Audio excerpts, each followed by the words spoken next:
جس کے پاس گاڑی ہے بس وہ کامیاب ہے, صحت اچھی ہونی چاہیے, یہ ہو وہ ہو, اور لبرلزم کو شیطان کیا کر رہا ہے, طبیعت سے پھیلا رہا ہے. تو اس کے مطابق تو کوئی اللہ کا نام لینے والا ہونا ہی نہیں چاہیے, چار دیواری میں بھی نہ لے, لیکن پوری دنیا میں 5 ٹائم شیطان کا منہ چڑھانے کے لیے جو ہے نا فضاؤں میں اتنی زور سے اللہ اکبر کی صدائیں گونجتی ہے, اس پہ بھی اگر شیطان کو تکلیف نہ ہو تو پھر بتاؤ کس بات پہ ہوگی. اس لیے حدیث میں آتا ہے تھوڑی تکلیف نہیں ہوتی ہے, ایسے ہوتی ہے کہ ذلیل ہو جاتا ہے, وہ ایسے ہوا خارج کرتے ہوئے بھاگتا ہے, بدبو کے ساتھ, آواز کے ساتھ ایسے بھاگ رہا ہوتا ہے. یہ ایک تشبیہ ہے نا, ہمیں کیا پتا شیطان کو, اب یہ تو ہمیں سمجھانے کے لیے ہے نا, اس پہ کوئی ایسا نہ ہو کہ یار شیطان کیا کھاتا ہے جو اس کے ہوائیں بھی خارج ہوتی ہیں, اور جنات تو آگ سے بنے ہوئے ہیں, تو وہ ایک ہمیں ہماری زبان میں سمجھایا جائے گا نا, تو ہمیں ہمارے محاوروں میں ہماری زبان میں سمجھایا جائے گا. تو جو ہوتی ہوگی شیطان کی ہمیں کیا پتا, کوئی شیطان سے ملاقات ہوگی تو پوچھ لیں گے بھائی, شیطان کہے گا اذان کروا کے دیکھ لو تو خود ہی پتہ چل جائے گا. تو اتنی تکلیف ہوتی ہے کہ میں اسلام کو ختم کرنے کے لیے کتنا دنیا میں کوشش میں لگا ہوا ہوں, اور مسلمانوں کی خلافتیں ختم کروا دی میں نے, آپس میں لڑوا دیا, دیوبندی بریلوی اہل حدیث اور ان بحثوں میں الجھا دیا, اور پتہ نہیں کیا کیا کروا دیا, لیکن پھر بھی سورج طلوع ہونے سے پہلے اذانوں کی آوازیں پوری دنیا میں, کسی کا باپ بھی ان کو نہیں روک سکا. اور کتنا مشکل کام ہے, اب تو لاؤڈ سپیکر آ گئے, اب تو بند کمروں میں, جب یہ لاؤڈ سپیکر نہیں تھا مؤذن مینار کی چھت پہ کھڑا ہو کر اذان دیتا تھا. کتنی ہوتی ہیں, یا تو ہوتا نا 25 لاکھ روپے یا 1.5 لاکھ روپے اس کو مل رہے ہوتے مؤذن کو, تو ہم کہتے چلو یار پیسوں کے لیے اتنی تھوڑی تھوڑی تنخواہوں میں صبح اٹھ کے مینار پہ چڑھتے تھے. وہ میں اکثر ایک واقعہ سناتا ہوں, آج بھی سنا دیتا ہوں. حضرت مفتی تقی عثمانی صاحب دامت برکاتہم سے یہ واقعہ میں نے براہ راست سنا ہے کہ ایک آدمی پچھلی زمانے میں نا صدیوں پہلے کسی نے جھوٹی نبوت کا دعویٰ کیا, تو آپ کو پتا ہے ہر جھوٹے کے ساتھ 8-10 چمچے مل جاتے ہیں, اس کے ساتھ ایک چمچہ ہو گیا. تو جھوٹی نبوت کا دعویٰ کیا, اور پھر یہ لوگ سفر کر کے کہیں جا رہے تھے, تو کوئی ایسے سردیوں کا علاقہ تھا, ایسے ٹھنڈے جگہ پہ پہنچے جہاں بہت برفانی ٹھنڈ اور ہوا کے جھونکے, سردیوں میں ہوائیں جن علاقوں میں چلتی ہیں بہت کڑاکے دار سردی ہوتی ہے. تو اس جھوٹی نبوت کے دعوے دار کو نا اذان کی آواز آئی, اور اس اذان میں مؤذن کے الفاظ تھے اشہد ان محمد رسول اللہ, میں گواہی دیتا ہوں کہ محمد اللہ کے رسول ہے صلی اللہ علیہ وسلم. تو اس نے کہا کہ یار یہ آواز کہاں سے آ رہی ہے, اپنے چیلے سے کہا. اس نے کہا اپنے جو بھی مرشد اس کا, جو بھی پیر قذاب, اس سے کہا وہ دیکھ مینار پہ مؤذن چڑھا ہوا ہے اندھیرے میں, اتنی سخت سرد ہواؤں میں وہاں چڑھا ہوا ہے, اور کیا کہہ رہے اشہد ان محمد رسول اللہ. اس وقت جب سب سو رہے ہیں, اس نے کہا یار ہم نے جو نبوت کا دعویٰ کیا نا واپس لے لیتے ہیں ٹھیک ہے نا, ہم نے جو دعویٰ کیا نا نبوت کا, بہتر ہے کہ ہم اس سے کیا کر لیں, رجوع کر لیں, کیونکہ یہ پروٹوکول کسی سچے نبی کو تو مل سکتا ہے کہ رات کے آخری حصے میں عرب سے اتنا دور اندھیرے میں اٹھ کے سردیوں میں ایک آدمی کھڑے ہو کر محمد صلی اللہ علیہ وسلم کی نبوت کی شہادت دے رہا ہے, تو یہ عزت اور مقام کسی سچے نبی کو مل سکتا ہے, ہماری دکان چلنے والی نہیں ہے. عقل مند تھا, رجوع کر لیا اس نے, اور یہ رجوع الحمدللہ آج بھی سعودی عرب میں لوگ کر لیتے ہیں. پاکستان میں ایک شخص نے امام مہدی کا دعویٰ کیا, تو یہاں تو آپ کو پتا ہے امام مہدی کا بھی دعویٰ چلتا ہے, نبوت کے بھی چل جاتے ہیں, کچھ بھی چلاؤ کچھ لوگ اکٹھے ہو جائیں گے آپ کے گرد. تو وہ جب سعودی عرب گیا نا, وہ تو حکومت سعودیہ کو پتا چل گیا, حکومت سعودیہ نے گردن اڑانے کا حکم دیا اس کا نا, وہاں تو فوراً پکڑائی میں آؤ ہمارے حضرت یہ واقعہ سنایا کرتے تھے, بہت پرانا واقعہ ہے. تو کسی طرح وہ بھاگ کر آ گیا, تب لوگ اس کے پاس جا رہے ہیں, سنا آپ امام مہدی ہیں, کہہ رہے ہیں میں نے رجوع کر لیا ہے. حالانکہ امام مہدی سے تھوڑی رجوع ہوتا ہے, تو مسئلے سے تو رجوع ہوتا ہے, لیکن وہ کہا الحمدللہ ہم نے کیا کر لیا ہے, رجوع کر لیا. تو ہمارے حضرت اس بارے میں بڑی تعریف کرتے تھے اس معاملے میں کہ وہاں آپ کو وہاں اس طرح کی دکانیں نظر نہیں آئیں گی, جادوگر بھی نہیں نظر آئیں گے آپ کو سعودی عرب میں. خیر, وہاں کا تو رول ہی الگ ہے. اللہ کو یہ آواز بہت زیادہ پسند ہے, اور شیطان کو یہ آواز بہت بری لگتی ہے, بہت بری لگتی ہے. تو یہ کیوں پسند ہے؟ اس لیے کہ یہ اللہ کی کبریائی کو 5 وقت اللہ کی کبریائی بیان ہوتی ہے. اشہد ان لا الہ الا اللہ، میں گواہی دیتا ہوں کہ اللہ کے، ہم بے شک نہ سن رہے ہوں، جو ہے نا، اللہ مؤذن کے ذریعے اپنا پیغام لوگوں تک پہنچا دیتا. تو اس لیے بھائی نماز کی بہت سخت پابندی کرو. حدیث میں آتا ہے آپ صلی اللہ علیہ وسلم نے فرمایا کہ جو لوگ دنیا میں نماز میں صف اول میں ہوتے ہیں نا، قیامت کے دن جب اللہ کا دربار لگے گا تو وہی صف اول میں ہوں گے. دیکھو میں تو نالائق سا آدمی ہوں، ٹوٹی پھوٹی شہرت مل گئی، ٹوٹی پھوٹی. تو کوئی عقیدت مند ملنے کے لیے آتا ہے نا دور سے، تو میں دیکھتا ہوں اس کے چہرے پر ایسے خوشی کے آثار، یار جیسے عقیدت میں مرا جا رہا ہے، اور ایسا مل کے خوش ہو رہا ہے. جو کوئی دور دراز سے آئے بیچارہ، تو وہ بڑا خوش ہو رہا ہوتا ہے کہ یار حضرت سے ملاقات ہو گئی. اور جو عقیدت مند لوگ ہیں، ایسے بھی ہیں جو کہہ رہے ہیں پتہ نہیں کیوں ہو گئی ملاقات ان سے، ان کو شادیوں کے علاوہ آتا کیا ہے. تو ہر طرح کی چیز چل رہی ہے مارکیٹ میں. تو کلپ میں اچھا یوٹیوب پہ نیگیٹو کمنٹ سے فائدہ بہت ہوتا ہے، انسان چوڑے میں نہیں آتا الحمدللہ. اپنی اصلاح کے لیے کسی پیر و مرشد کو رکھنے کی ضرورت نہیں. ایک کمنٹ ہوگا بڑا پازیٹیو، ابے یہ مفتی صاحب کے بیانات نے میری زندگی بدل، یہ آدمی کہیں مجھے مل جائے میں اس کا ماتھا چوموں گا. آدمی چوڑے میں آنے لگتا ہے نا یار ہم تو بڑے پڑھ. اگلا کمنٹ ہوگا، آدمی کہتا ہے کانوں کو ہاتھ لگاؤ. شہرت ملتی ہے تو نیگیٹیوٹی بھی آتی سرسری ہے. پڑھوں لیکن میں پڑھتا ضرور ہوں. اس سے انسان کو اپنی اوقات پتہ چلتی رہتی ہے. ایسے بھی کمنٹ آ رہے ہوتے ہیں.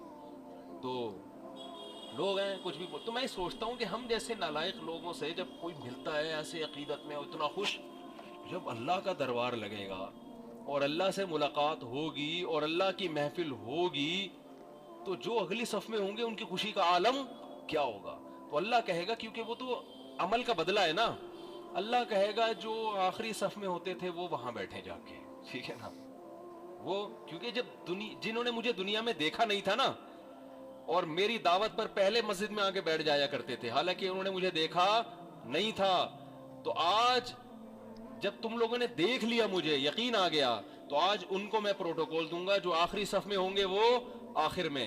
اور جب لوگ اللہ کے سامنے سجدہ کریں گے، اللہ جب اپنی تجلی ظاہر کرے گا، تو جو نماز پڑھنے نہیں آتے، قرآن کیا کہہ رہے ہیں، ان کو میں محروم کر دوں گا. اور ان کو پھر میں بتاؤں گا کہ میری طرف سے جب ندا لگائی جاتی تھی نا، حی علی الصلاۃ، آؤ نماز کی طرف، تم سمجھتے تھے مؤذن بلا رہا ہے. مؤذن تھوڑی ہو، تو میں بلا رہا ہوتا تھا. تو میری طرف سے جب ندا لگائی جاتی تھی، تم صحیح سالم ہوتے تھے، گھر میں پڑے رہتے تھے. تو آج بھی تمہیں میری زیارت کی اجازت نہیں ہے، کیونکہ وہ تو عمل کا بدلہ ہے بھائی. دنیا میں تو سب کے لیے حکم برابر ہے، آخرت میں تھوڑی ہوگا. اگر آخرت میں اللہ بے نمازی ہو گئے تم آگے آ جاؤ، تو نمازیوں کو تکلیف ہوگی کہ نہیں ہوگی؟ اللہ آج تو سب نے دیکھ لیا. اور حدیث میں آتا ہے اللہ کا دیدار اتنا لذیذ ہوگا، اتنا اس میں لذت ہوگی کہ جنت کی ہر نعمت کو بھول جائیں گے لوگ. ابھی ہم نے دیکھا نہیں ہے نا، اس لیے ہماری سمجھ میں نہیں آ رہا. امام شافعی رحمہ اللہ تعالیٰ فرماتے ہیں کہ اگر نافرمان کو صرف یہ عذاب دیا جاتا نا کہ جس دن اللہ کی زیارت ہوگی وہ اس زیارت سے محروم ہوں گے، تو فرماتے ہیں کہ جہنم کا عذاب نہ بھی ہوتا تو یہ عذاب کافی تھا ان کے لیے.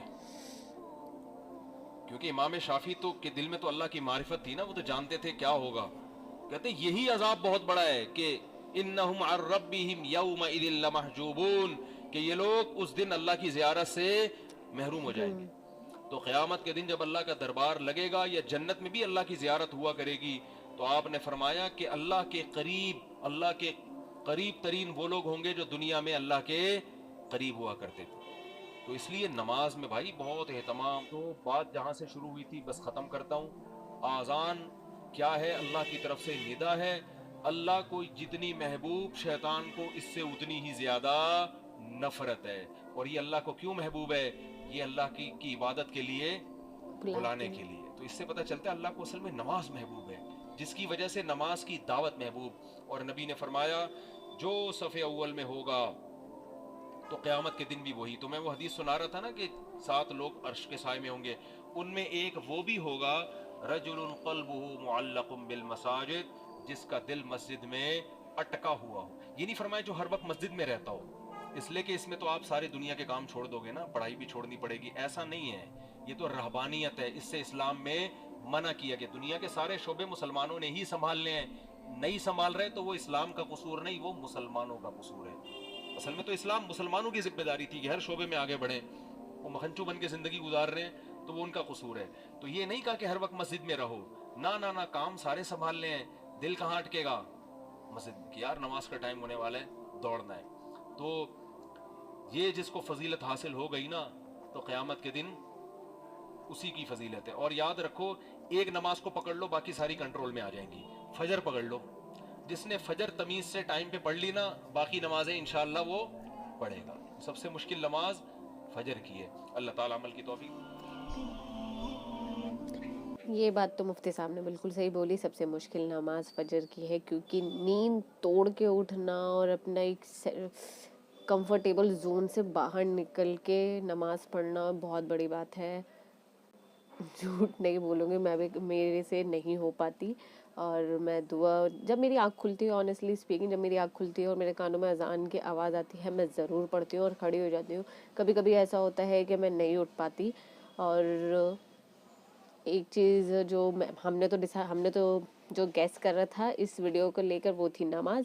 لیکن یہ نماز سے زیادہ امپورٹنٹ چیز جو ہے وہ اذان. اوہو, میں سن کے بہت امپریسو سی ساؤنڈ ہوا کہ اذان سے شیطان دور بھاگتا ہے. بہت ہی عجیب سی, تھوڑی عجیب سی کچھ چیزیں ہوتی ہیں جو دل کو سکون دیتی ہیں. بس اذان بھی ان میں سے ایک ہے. مجھے میری ایک کوئری ہے, اگر آپ لوگوں کو پتہ ہو یا پوچھ کے مجھے کسی سے بتا سکو یا کمنٹ ضرور کرنا اس چیز کو لے کے. میں نے موسٹلی سنا ہے, کچھ لوگ بولتے ہیں کہ جب اذان ہو رہی ہو تو آپ اس ٹائم پہ قرآن شریف پڑھ رہے ہو تو رک جاؤ. کچھ کہتے ہیں تو کنٹینیو کرو کیونکہ اللہ کا ہی کلام پاک ہے. تو میں کنفیوز ہوں کہ کنٹینیو کرنا چاہیے یا نہیں کرنا چاہیے. مجھے اس چیز کو لے کے کنفیوژن ہے. پلیز کمنٹس میں مجھے بتانا آپ لوگ. اور اف مفتی صاحب سے ڈائریکٹ اگر کوئی ہو تو پلیز ان سے ہی پوچھ کے بتا دینا, یا جو بھی ہو پلیز مجھے کمنٹ ضرور کرنا. اور ویڈیو اچھی لگی ہو تو, اور ہاں ایک چیز اور بولنا چاہوں گی, مفتی صاحب نے جو اپنی ویڈیو میں بولا شہرت کے ساتھ ساتھ نیگیٹو کمنٹس سب کو آتے ہیں, اور اس چیز سے سب سے پہلی بات تو کسی کو کوئی گھمنڈ ہونا نہیں چاہیے. سب اگر اللہ پاک یہاں لا سکتا ہے تو یہاں گرانے میں بھی کوئی ٹائم نہیں لگتا. اگر عزت یوں چٹکیوں میں دیتا ہے تو چٹکیوں میں چھین بھی لیتا ہے اللہ. تو کبھی گھمنڈ نہیں کرنا چاہیے, جیسے ہو ویسے رہو, وہی زیادہ بیٹر ہوتا ہے. مجھے موسٹلی زیادہ کمنٹس آتے ہیں, کچھ بہت ایسا نہیں ہے کہ ہر ٹائم اچھے کمنٹس ہی آتے رہتے ہیں, نیگیٹو کمنٹس بھی آتے ہیں. تو ان کو بھی پازیٹیو لینا میرے اوپر ہے کہ میں ان نیگیٹو کمنٹس کو کیسے لوں, کیونکہ ضروری نہیں ہے کہ میں نیگیٹو کمنٹس کو نیگیٹو ہی لے کے بیٹھی رہوں. ہر چیز کا الگ الگ دو ایکسپیکٹ ہوتے ہیں. فمبل ہو رہا ہے, ہر چیز کے دو ایکسپیکٹس ہوتے ہیں. ہر پازیٹیو چیز کا بھی ہوتا ہے, نیگیٹو چیز کا بھی ہوتا ہے. سو کیا ہی بولوں, بہت ساری ویڈیو, یہ جو ویڈیو ہماری اس کے اوپر بہت زیادہ چرچا ہو گئی ہے. سو ویڈیو اچھی لگی ہو یا ریئیکشن اچھا لگا ہو تو پلیز ویڈیو کو لائک کرنا, شیئر کرنا اور سبسکرائب کرنا ہمارے چینل کو. Thank you so much. اللہ حافظ. ایسے ہی ویڈیو سجیسٹ کرتے رہنا. اور میں اگر فاسٹ بولتی ہوں تو پلیز مجھے کمنٹ کر کے ضرور بتانا کہ آپ بہت فاسٹ بول رہے ہو, تھوڑا سلو ہو جاؤ. So please thank you so much. اللہ حافظ.